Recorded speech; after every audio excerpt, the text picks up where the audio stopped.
Hello, and thank you for tuning in to Season 3 of the Audiobook Club with John York, a podcast celebrating every aspect of audiobook production and the surrounding industry. The Audiobook Club is sponsored by Amplify Audiobooks by Pro Audio Voices. To hear more about the phenomenal movements Amplify Audiobooks is making for independent authors in the audiobook space, you can find a direct link in the bio of this episode, as well as a short but informative advertisement within this interview.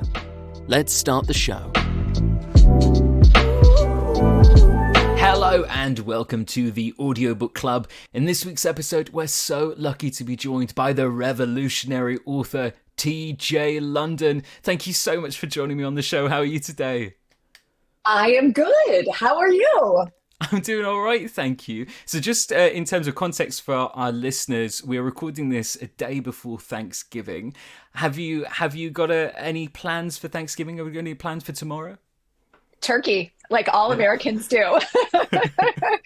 So yeah, no, actually I do. I get together with my family and like the traditional, we sit around the table, have the turkey, enjoy all the dressings. And, sometimes we'll tell a little historic story. Actually, I usually like spoil the dinner by telling them the real story behind Thanksgiving and all this stuff. They're like, must you be that person to spoil the event? But yeah. I get together with my family. And then the day after is notoriously Black Friday, where we all go shopping. So I have those plans too as well. So yes. That sounds really good. I do hope you have a wonderful day and a wonderful weekend there. As is tradition on this show, I'd love to start off with a gigantic question. How did you start writing? Can you tell us a little bit about your background and how you first began, pursuing writing seriously as a craft?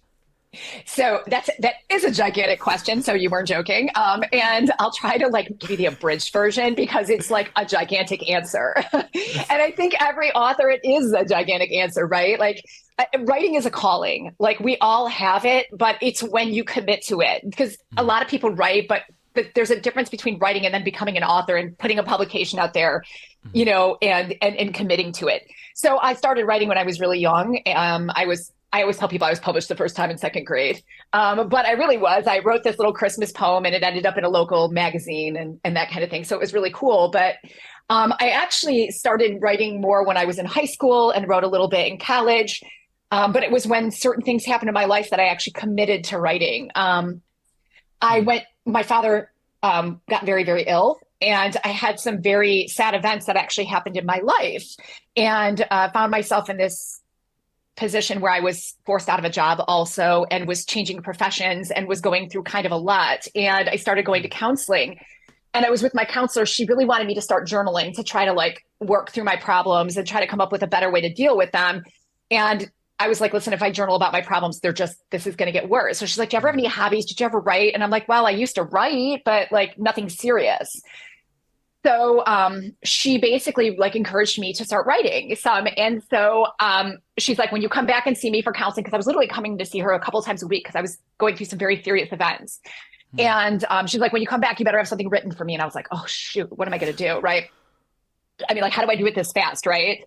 Yeah. So I came home and looked at my husband. I'm like, okay, I used to write about the Revolutionary War, the American Revolutionary War, the war of colonial, resistance or whatever you think about it across the pond, how you want to call it.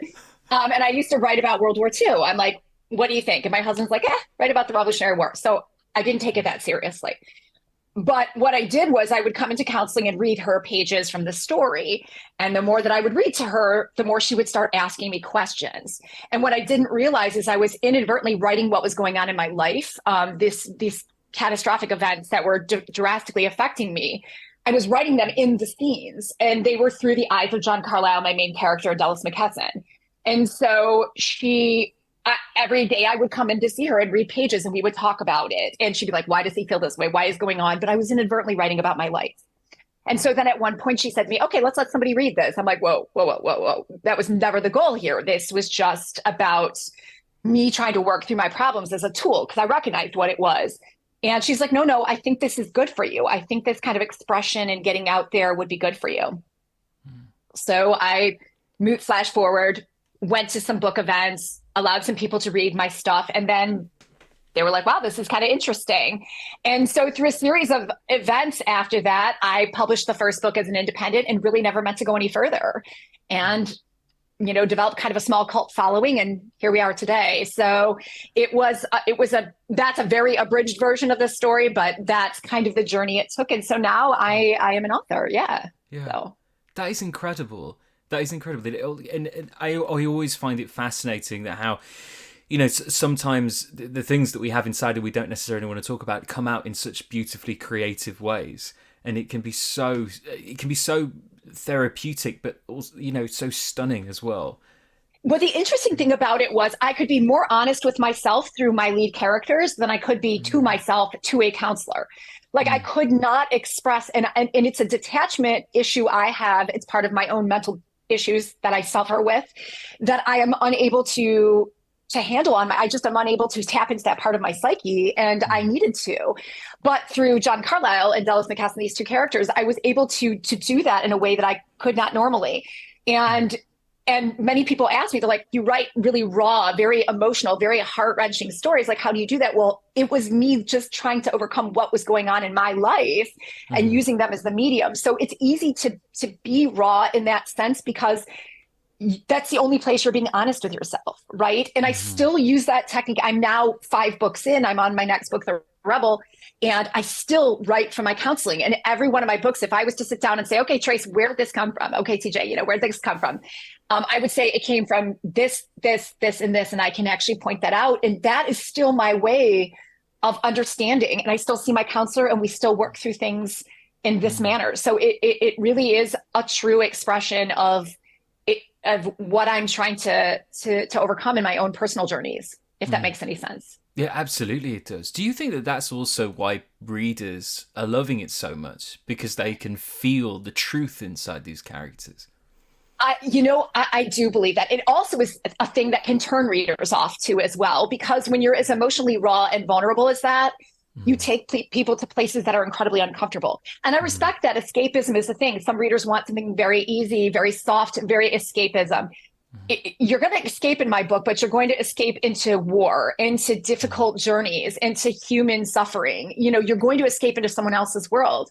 And I respect that some readers, that's not a journey that they want to explore in themselves, or they want to explore in their, their recreational reading time, right? Yeah. So I own that, my books can be incredibly impactful and moving, and I have such dedicated fans, but I also own that there's a group of individuals who come into it and they're like, this isn't for me. And that's okay. That's the beauty of art, right? We all find the expression and the uniqueness in each piece, and we speak, it either speaks to us or it doesn't, but it doesn't make it any less valuable. You know what I mean? Yeah. Oh, absolutely. Yeah.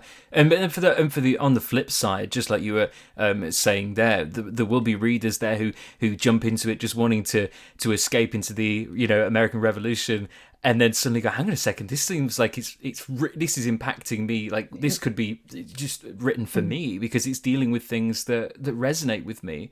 And that's such an amazing thing also. It's really nice for me when I get a reader who'll be like, this just really moved me. It's even more exciting when sometimes my narrators, who I'm very fortunate to work with some amazing narrators, are like, oh my gosh, you're killing me, TJ. You're really killing me with these things. Frequently it's the amazing Tara Langella who often says that. She does my female lead. But for me, that's never my thought in my mind as I write my journey. It's just I'm working through whatever I'm working through, and the page is my medium and it's my truth.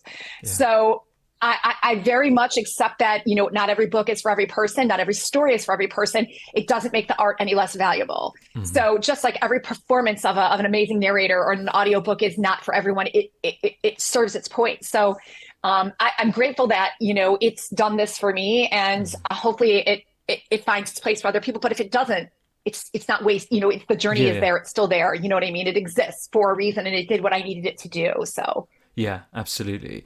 So the American Revolutionary War, what is it about this time period that gets the creative wheels turning? I love that this comes from a British individual, like a UK, across the pond. So the War of American Aggression, I guess, right? So it's funny because for you, right, it's probably something you learned about like once in history, and you're like, it's not that interesting, right? But for us, it's everything, essentially. It's where it got started in the United States. But for me, it's a very different piece. So there's a couple different things. First of all, when I was very, very young, I fell in love with the time period from the author John Jakes. He wrote the book The Bastard and the Rebel, and that's specifically, it's a saga about the American Revolutionary War. I was exposed to it on TV and I fell in love with it. And I was like, oh my God, this is just the greatest thing ever. Mind you, I was way too young to be watching it, but I did. So then as I got older, my father and I were extremely close, and he's since passed, but he was born on the 4th of July, the Independence Day, and he loved all things patriotic. He also served in the Army, in the American Army. And he took me to Colonial Williamsburg as a young girl, and we went there together. And it was a place that when I got there, it was like, so every historical author believes that they were reincarnated from their time period. We just do. Like all the Regency girls believe they were in the Regency, and gals, and all the people who write World War II, they're reincarnated. Well, for me, I walked through those streets and felt my muse, my energy, whatever spoke to me, it was there. And it's still one of my favorite places to travel to today. But ultimately, I got my calling, I guess is the best way. And so it stayed with me. Even though I wasn't writing, I was always reading about the American Revolution, the Enlightenment, the things that led to all men are created equal, all women should be created equal, the ideals of that time period, like what they resonate, what they mean for our country today, what we failed to do with the Declaration of Independence, all these pieces that play directly into what goes on in our government today, right? If you understand the past, you can prevent trouble in the future, but you can also understand how we got here. So it was just this, it spoke to me in this way, and it just fed me, so that when I went to choose the story, I ultimately did choose to write the American Revolution. It just called me and spoke to me. And it worked. I'm kind of rebellious in all things that I do, and it kind of fit, and it fit like a glove. The branding, the idea, all of the things. So it was kismet. It was just meant to be. So, that's the long and short of it. But that's how I ended up being, writing in the American Revolutionary War. So. Yeah, that's fantastic. So you mentioned there you were always reading, even before you were writing, you were reading books about that period. Also, just before we started recording, you mentioned having your research books on the shelf behind you. So what does research look like for you when writing in this series? Are you constantly reading from that period even still? Do you have to revisit it before starting? Could you tell us a little bit about your research period? So I am by profession a researcher. So my real hustle, as I have one of those, is in research. So it's something that is a part of my life every day. And it's something that I love to do, right? So for me, when it comes to this, to my work reading, before I even started writing, I read voraciously everything I could find about the American Revolution, and ultimately found the location in upstate New York that I write about, the battles of Fort Stanwix and the battles of Fort Oriskany. The battles of Fort Stanwix and the Battle of Oriskany, and then obviously the Battle of Saratoga that came later. I read a lot about them, was very fascinated about that piece, and then just purchased anything and everything I could find.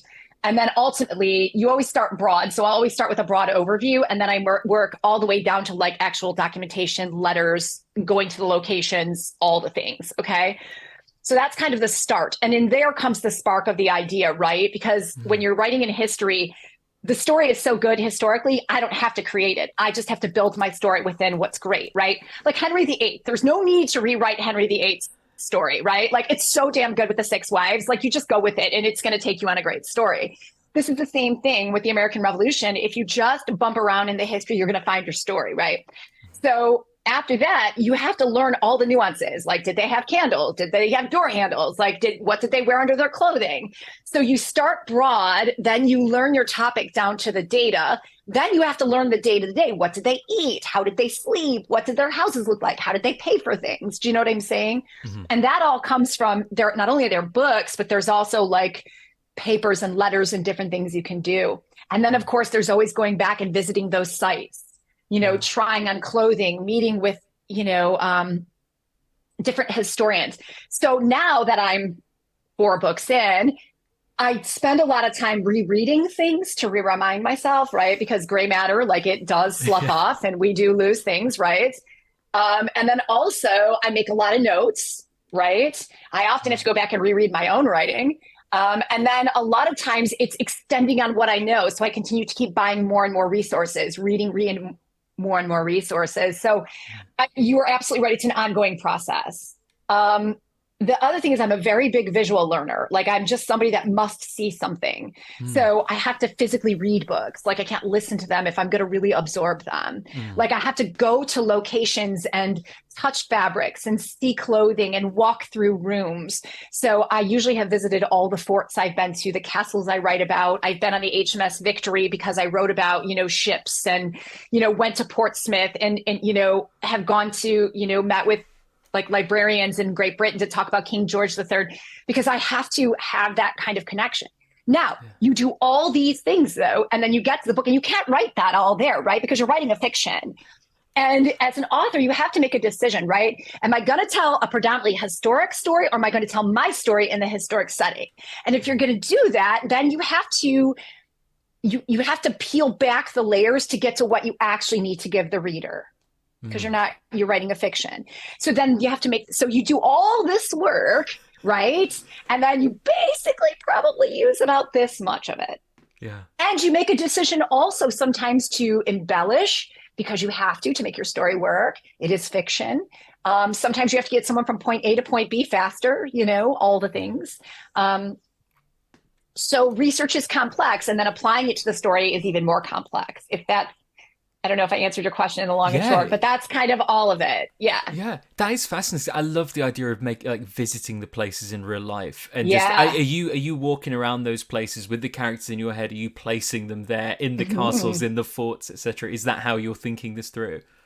So it's interesting. So one of the specific moment, I actually got the idea from the location itself. So one of my most famous scenes in The Traitor takes place in Fort Niagara, and there's a ball that takes place on the upper floors of the Marcoleted House, which is in Fort Niagara. Okay. So it means nothing to anybody unless you go there. It's an old stone building, basically. Okay. That the French once owned. Okay. And now the English did. But I was listening to David Bowie music. I had my headset in. I was listening to David Bowie music, and I was standing in this ballroom, and I could see this dance going around me, kind of like in the movie Labyrinth, right? And I was just like, this is the room. And the character was there with me. The two characters were, and I saw it all play out. And my husband was shooting pictures and videos of me, and I was shooting pictures of the room, and then went back and made notes over it. When I was in Kensington Palace, because we know King George III lived there, King George II lived there. In Man of War, there's a scene where the character greets goes to see King George II in, Kensington Palace. Like I walked through those hallways into the different rooms, and it was like, this is what it's like to go see King George II. And you can feel the energy of the place, and if you're open to it, it will bring the muse to you. If you're in tune with your character and you're in tune with a place, you feel it.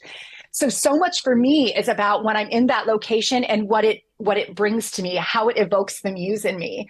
And there's almost part of me that believes somewhere in the cosmos, the characters exist and they speak through you, like you're bringing them to life in a way, they're using you as a vessel, if you're truly in tune with the story. So going to those places is just that moment of getting closer to them and kind of bridging the distance between you and that moment. So I love to visit locations. It just gives me so much that I can give to the reader. Yeah. I love that. It was like you were saying, essentially, it was just this idea of it's so strong within you. You're just almost taking notes of what's going on. It's like it's right. Just so flowing. It's just you're such in flow. That is, it's incredible. Now, speaking about writing, in the sense of your writing routine, are you an author who sticks to a certain word count every single day? Do you stick to the same routine, or are you a little bit all over the place? Like, how does it work with your routine? So I not that I'm a fan of Ernest Hemingway's writing. Everybody likes it and everybody has their feelings, but I subscribe to his technique in writing. So he really believed in commitment to your writing. So you set a time, that's how long you do it for, and that's how you get it done. But he was also a commitment to, if you get into writer's block, you keep writing through it. And although you'll make a mess, eventually you'll come out on the other side, right? So I don't necessarily commit to a word count every night. I commit to a time period. So right now I'm editing. So that's very different. But when I'm in the creative writing process, I have another job. When that job is done at 6:30 at night, after dinner, everything is done, I sit down in my chair and I will not leave or stop writing until 10 o'clock at night. So whatever comes out in that time period, how many number of words or between the research or what have you, that's what I will do. And I'll do that every night. And then on the weekends, Saturday, I'll leave myself some time, but Sunday, it's the whole day. I'll start at 9 in the morning and I work till 5 in the evening when I'm in the writing process. I don't stick to a word count. I stick to my schedule. And then I will break sometimes. So like, I'll take if I'm doing that for about a month, I'll take a couple of weeks off and then I'll go back to it. And then I'll get back into that regimen. And for me, that's worked the best because anyone who knows my books, I write over 200,000 word books. I mean, these are huge books, 700-page books. So word count to me is irrelevant. For me, and I have the ability to do that because I'm an indie author, but understanding that you never want to be too embellishing, but you need to tell your story. And that's the most important part of it, right?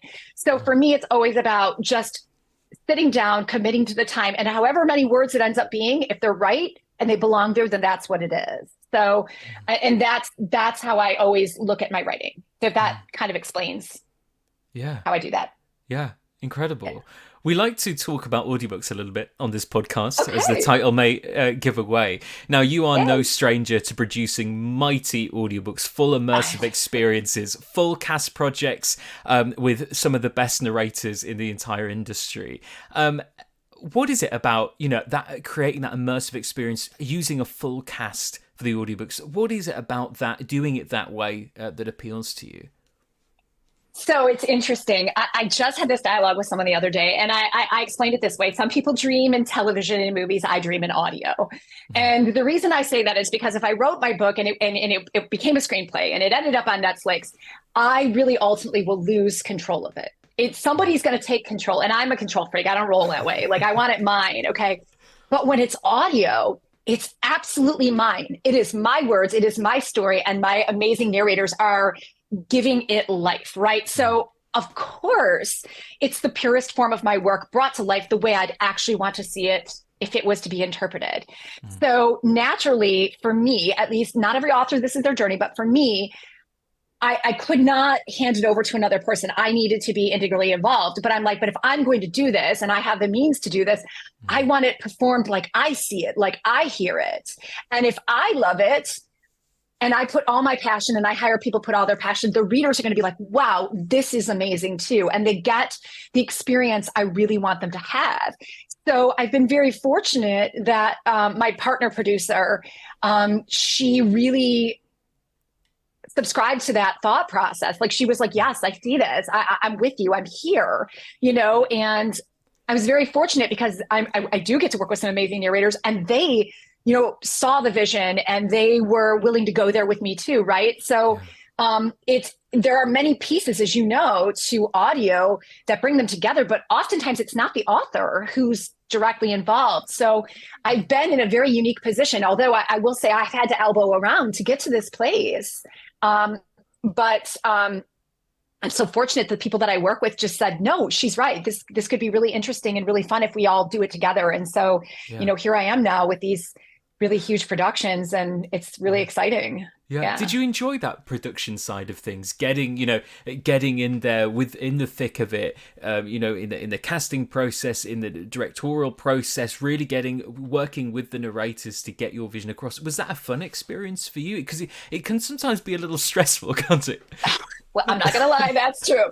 So I will tell you, it is a love-hate relationship. It is truly, because you are, as the author, it's a lonely process. It is always a lonely journey, no matter what. You must believe for yourself. You have to be the spearhead, the money, the everything. And so sometimes you're the one person who has the vision, and you have to make everybody, just like owning a business, just like being an entrepreneur, right? Yeah. And sometimes when you can't get it executed, or you're dealing with difficult issues or problems or people with different ideas, you're like, right? But also it's incredible because you, better than anybody, know what it should sound like, right? You know what you want. You have the vision, you believe, And so there's nothing more exciting to me than when I get an audition from somebody who's so incredibly passionate, who's like, oh my God. And they throw caution to the wind and they give you this brilliant audition. And then I can give a perfect example of this, but anyway, you get the email later. Did I get the job? Did I get the audition? And you're just like, oh my God, so we purposely set all my narrators up for success. We send all them background information, what we're looking for. Everybody gets the same to put them on the even playing field. They can all ask me questions. They can all dialogue with me. But there's nothing more exciting than when you get somebody who just gets your writing and they get the vision and you get this audition, your heart buzzes and your stomach churns and you're just like, this is it. And when you feel that you found the right person. And so casting to me is exciting. But it's also frustrating too, because you have a vision and people are people and they behave as they behave and they do as they do. And this business has egos, as we all do. And it can make things challenging too, because I'm not a separate entity. I'm not a separate person. I'm someone so passionately close to the work. And so oftentimes you're like, but that's the beauty of it too. You're letting someone into your work. And so you have to, you grow and you learn, and you also learn to accept that other people have visions too for your work, and you find where it fits with yours too. So. So do you listen to audiobooks like in general, like in your own time, in your own reading / listening phase? Are audiobooks something on your register? I do. So it's interesting. I am a visual learner, and I mean that completely. So I actually have to read a book a lot of times before I listen to the audio. One, because I just take in information through my eyes more than I do through my ears. That's just how I am. Yeah. Also, I'm an author. I have to see the letters, the words, the punctuation, the everything. It's a granular. I can never look at a piece of writing again and not analyze it. Yeah. Once I've absorbed the story, then I go listen to the audio because I want to hear the performance. I want to hear the delivery. I want to hear the narrators. I'm always looking at the next voice or the next person who inspires me too. So, or something new or something different or something interesting, it's also a study for me too as well. So, yeah, I do. I have tons of audiobooks a lot of time, but most times there are books that I've already read or narrators that I absolutely love or who are friends of mine or friends who are authors who are friends of mine. And so I do love them. But I will be very honest with you. It wasn't something I was really attracted to until I actually got into the audio business. So. Yeah, I think because I think it was a bit of an unfair question really, because it is kind of, audiobooks is quite vague because there's so many different types. As you know, the more immersive experience, like the projects that you produce, they are very different from like your standard audiobook. It's more, dare I say, more audio drama, more, like it's everything, you've got the effects, you've got everything kicking off in your ears. It's a lot more immersive. It's a lot more exciting. It's very different. It's great. I didn't know anything about that stuff actually when I came into audio either. It was more a matter of like my first 4 narrators that I worked with on the Tory, Tara Langella, Patrick Zeller, Marty Young, and Shane East. The 4 of them must have found the drama themselves, because actually I was with a different producer and I didn't have as much involvement with the first book. That was the first one we did. They came in and must have found the drama in it themselves, because they came out just full stop with these incredible performances. And I remember going, oh my gosh, this is amazing. And when I listened to them and then I started listening to on duet style and all the different styles, then I realized, oh my gosh, like this is what I should be doing. This is where I need to go. So I really have to give credit to my original narrators, my original 4, as well as whatever they saw in my writing and in my story. They felt empowered to elevate it to this next level that I didn't even anticipate. And that was a gift. And I'm constantly telling Tara and Marnie and Patrick, I don't work with Shane anymore, but the other 3 that I still do work with, I'm constantly telling them, this is about you guys. You really set the bar. But the truth is, it really was us together. Like something in my work and in my inspiration and sparked theirs, and together we kind of fused. So it's been such an amazing process.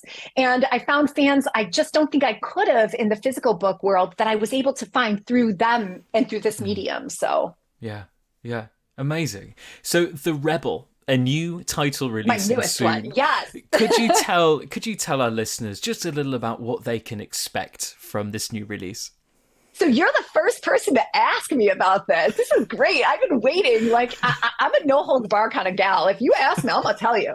So yeah, I'm really excited. So full stop. I'm just gonna be a little dirt here too. Okay. Okay. So I was supposed to write another book about John Carlyle. So it's a saga. So it's an ongoing story about a British soldier. Haha. And he during the American Revolutionary War. And his name's John Carlyle. But in my life, as I write from counseling, there were some events that happened that drastically separated me from my muse. And some of it happened during the pandemic, very difficult years. Some other things happened in my profession that I was no longer able to tap into John Carlyle.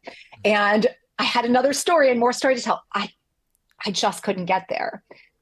So my producer, selfishly was like, why don't write a book about Alexei McKesson? He's actually the rebel villain in the story. So the funny thing is the hero of the story is the redcoat, and one of the villains of the story is the rebel. His name is Alexei McKesson.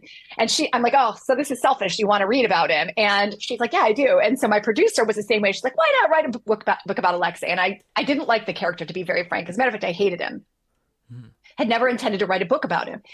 But for some reason, I could reach my muse and get through what drama or personal struggles I was going through him this time, and eventually was able to get back to John.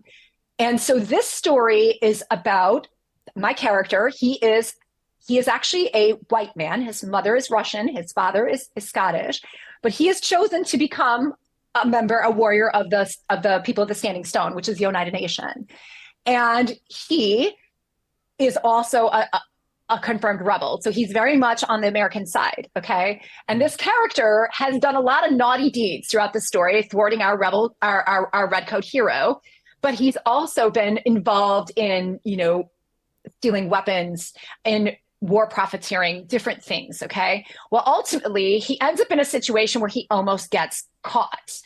And so he kidnaps this woman basically to ransom for some of his men back who have also been taken prisoner by the British. Okay. And so he takes this woman and he's trying to get her to Fort Stanwix, which is in the middle of upstate New York.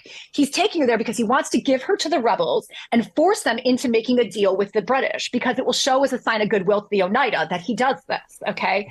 So he's kind of a dastardly character. He's kidnapping this woman. So it's a bit of enemies to lovers, as we see, but it's also, we uncover this woman's very difficult story. We find out that she is a rebellious woman who's been through a lot of things in her life. And this is not her first rodeo. And she's also not going to go quickly into that good night. She's not just going to be taken prisoner. She has her own plans and what she's trying to do. And so these two people are going to kind of collide. Their worlds are going to collide.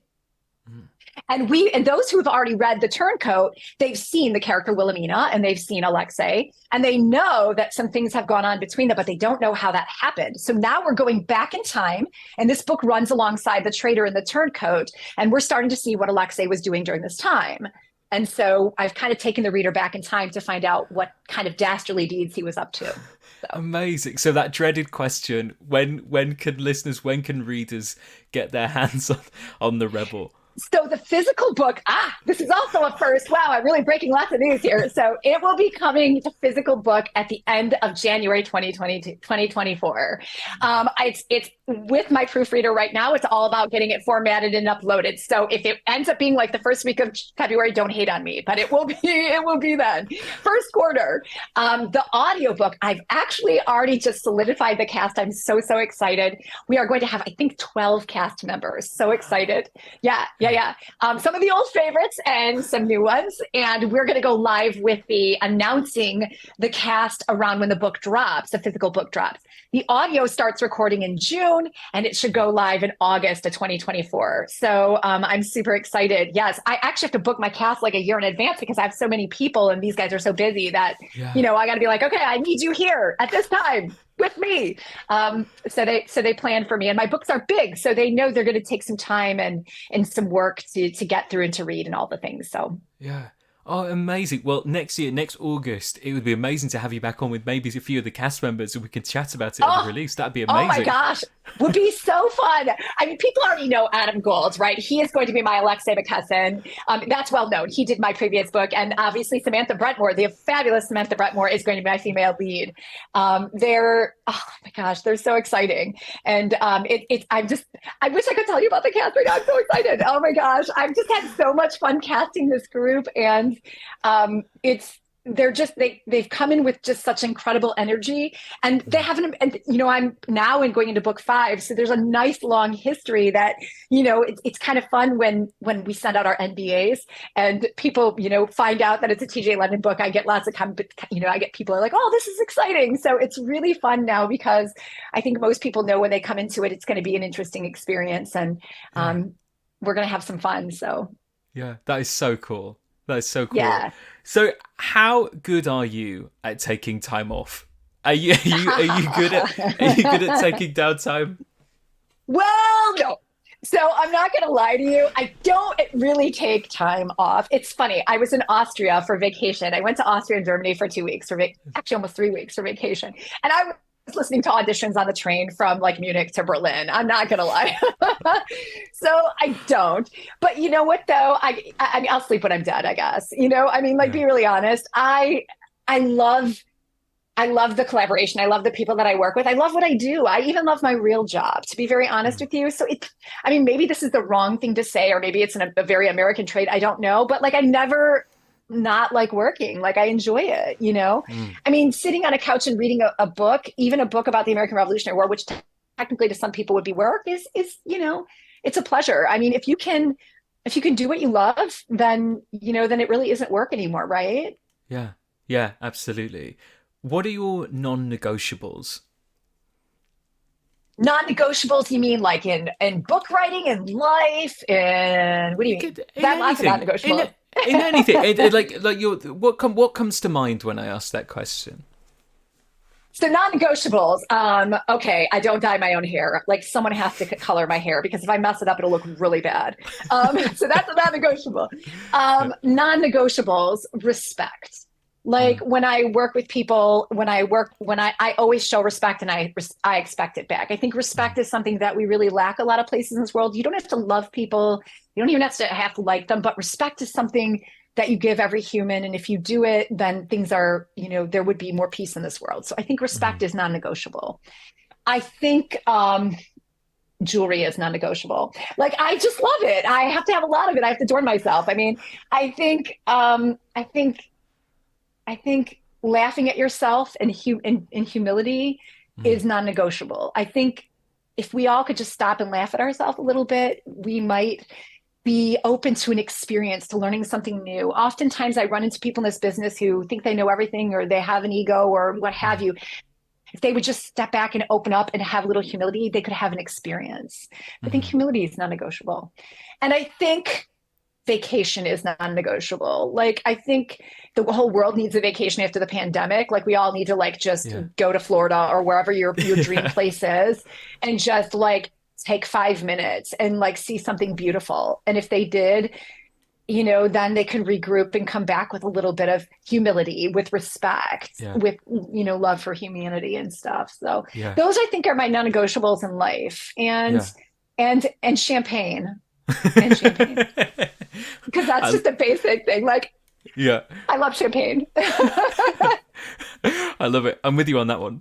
So I want to ask you a question that is my most hated question on the show. It brings the most groans, and also so don't worry if you can't answer it, or you don't want to answer it, I should say.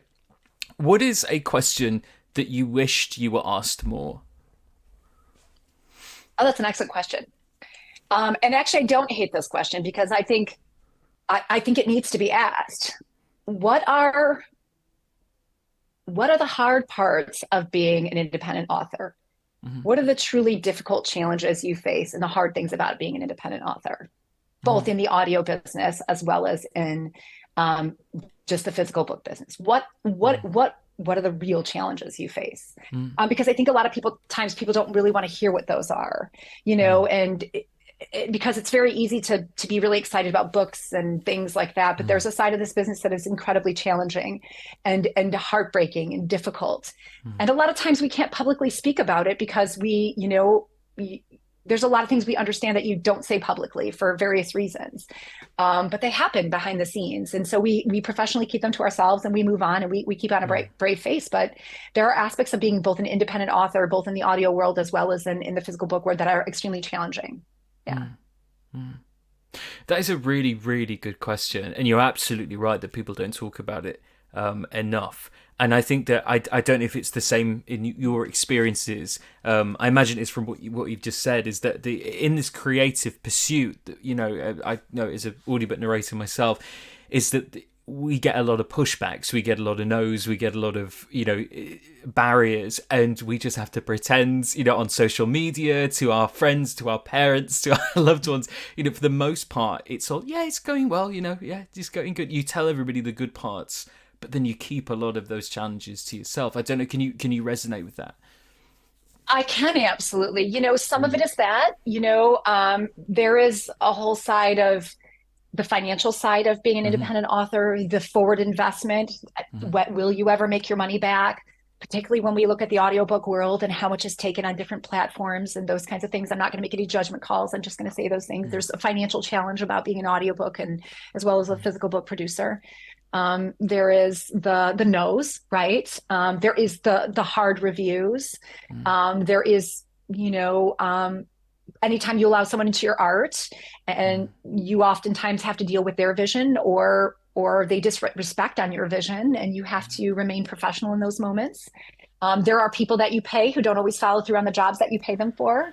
There are, people that you work with who you expect a lot from, and they don't deliver, and you can't speak on their life, and you don't want to, but those things happen. So there are so many things that go on behind the scenes. A book is a beautiful baby that's born, whether it be audio or physical, but there's a whole world that goes on the other end that people seem to think that they know, but they actually don't. You never really know what's going on in an author's world when they write a story, what they went through to put that book on the market, what they went through when they chose those narrators, what they meant when they chose to choose another, why they replaced one, why they worked with a different company, why they moved around.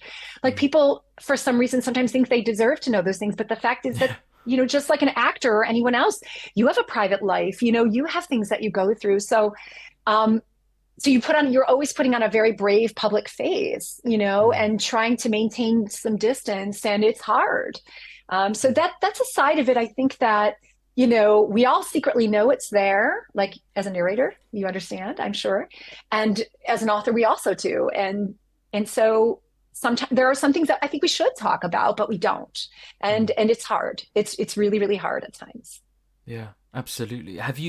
I'm sure that will resonate with so many of our listeners, many of whom are authors. And have you any sort of advice on how they can, I don't know, I suppose it's share, right? I suppose it's get better at, get involved more in their community and be more honest and be there for one another. Is that? I think it's a couple different things. I think it's one of those things is that humility and kindness. I think it starts with us, right? Trying to understand everyone's journey is difficult in this business, whether it be producer, editor, copywriter, all the things, you know what I mean? I think it's, first of all, having some kindness and humility and understanding for everyone else who comes into our sphere. I think some of it is education. We do need to speak and be at different events together and share, but there's a professional way of sharing, and then there's a vicious way of sharing. Understand that good people do bad things. Things happen. People disagree. It doesn't make anyone bad. It just means things happen. Shit happens. Shit happens in our world. I'm not, if I was judged on my worst day, I'm sure there's somebody out there who would really hate on me. But the truth is that I think we all, need to say some of these things you need to watch for. Understand that these are some of what the business looks like. If you make these decisions, these are some of the things that you may have. So there's definitely a very objective way to provide education to each other and to dialogue. And those things need to happen more, whether they be, and then we also shouldn't be judged for those things. Fans shouldn't, blackball us or other people, other authors. I mean, we should be able to be professional and constructive, but also not fear for our professional well-being, because we're like, listen, these are the challenges I faced as an independent author, no offense to anyone else. These are just the things that I face, so that we can have those constructive dialogues and be professional about them. So I think there needs to truly be a safe space. I think people like to claim we have safe spaces, but the facts are the facts. I think we truly need to like be objective and be able to have those dialogue. And I think there needs to be crosstalk, right? I think there needs to be talk between narrators and authors, not just narrators and production companies and authors and production companies. Get the production companies out of the way sometimes. Sometimes it needs to be narrators and authors. Sometimes it needs to be all three in the room. Sometimes it needs to be publicity and authors together in the room. Sometimes it needs to be editors and authors and people in the room, because then when we understand each other's struggles, then we can be more respectful and impact the business. But we also need platforms in the room too. We need some of these bigger platforms that sell our work and sell your work in the room, listening to our dialogues, you know, because right now it's kind of like there's a wall sometimes between authors and creators with the platforms, and you just take what they give you and you like it or you leave. And that's not fair either. So there needs to be dialogue and not just capitalism, because right now that's at times what it feels like, just capitalism. And it sucks the energy out of the creative abilities of so many brilliant people, from authors to narrators to editors to everybody. So, so yeah, that's kind of my, you know, I don't mean to be like a, you know, like a sullen person or a sad person in this, but you know, it is what it is, right? No, you are absolutely right, and I couldn't agree more. And those conversations need to happen. And you're absolutely right as well about the brick wall between, you know, we see these, you know, bigger platforms, these bigger corporations and such, and it's just like shouting against a brick wall a lot of the times, and it can be so discouraging. And you know, just it's some discussions need to be had. You're absolutely right. And we're humans, right? Like we all are struggling against AI. I understand that that's coming, those kinds of things. But the truth is, we need each other. The narrator can't narrate, the production company can't produce, and the author can't create truly without, you know, without all three of us. So we're all relevant. It's not one more than the other, you know, and so we need to unify in this way. Unfortunately, you're an independent group, right, as narrators, and many of us are independent here as authors, as well as my friends who are traditionally published. But we need to be a unified group and or create, it shouldn't just be groups of narrators getting together and groups of authors together. It should be, no, we're all in the room together. And we're all working together for the same goal, because we're the creators, we're the art. They have nothing for their platforms without us, right? Yeah. So we need to work together with them and with these platforms, you know. So I'm not trying to speak out against anybody. Again, not taking any stance on anything. I'm just trying to say that like it takes us all to make great listening and great audiobooks and great books and stuff like that. So we just need to communicate. So yeah. I couldn't agree more. I couldn't agree more. As we go towards the end of this episode, I would love to ask you if there's anything that you're working on right now that is bringing you excitement. Of course, I know that we've already talked about The Rebel, but just as simple, just, you know, an overview of what's going on right now. What's like the number one goal for you right now? So obviously the goal is to get the audiobook out, right? To get that going and to get The Rebel out. But I had an incredible spark of a side branch story. So my prelude or my prequel is called Man of War, and it was a Royal Navy story that took place before my saga. And so one of my narrators, he incredibly inspires me when I listen to him. I will say, if they make a shout out for him, I love John Hartley. I love his work. I think he's fantastic. He plays one of my characters that he just did such a brilliant job in his narration on my last book, The Turncoat. He just inspired my next story. So I'm so excited to get through what I'm working on, because I really want to get over to that story, because something in listening to his performance and listening to the audiobook just really sparked this other story idea in me. And so it's and I was just in Austria, actually. So I got really excited about the Habsburg court and about Maria Therese, the Empress, the Kaiserin of the Habsburg, empire at the time. And I got this brilliant idea around that character and that place in court and this storyline. And so I was like, oh my gosh, I've got to get to this story. So I've been leaving notes for myself all over the place, and I'm ready to get into it and create this amazing story. But so it's one of those fun ways that which location, right? We talked about location. Yeah. My own muse, and then hearing this incredible performance in this voice that just really inspired me into stories. So yeah, that's what I'm really excited about. And that book will be called Letter of Marque. And so it's going to be another one. It's kind of a standalone, but I'm super excited. And it kind of really came from all these pieces together and just really fed my inspiration. So yeah, that sounds amazing. Fantastic. Well, I for one cannot wait to check that out. Well, this brings us to a close for this episode of the Audiobook Club. All of the links to the books mentioned, audiobooks and social media accounts will of course be linked in the show notes. Thank you so much for tuning in, and of course another huge thank you to TJ London for joining us. Thank you so much. thank you. Frustrated by the royalty rates for your audiobook? Annoyed that when the digital distributors say 70% royalties, they actually mean 70% of 50% or 80% of 70%, neither of which is an actual 70%. Wishing there was a way to cut out the middleman? Yet, you want your audiobook listeners to have a smooth and positive experience, and a direct download sale from your website won't deliver that. We at Pro Audio Voices hear you. Out of our commitment to our author clients, we've created Amplify, a program that provides an actual 65% of the sales price that you set, that gives you access to your customers' names and emails so you can reconnect with them, and keeps you in the driver's seat. Check it out at proaudiovoices.com. You'll find Amplify in the marketing menu.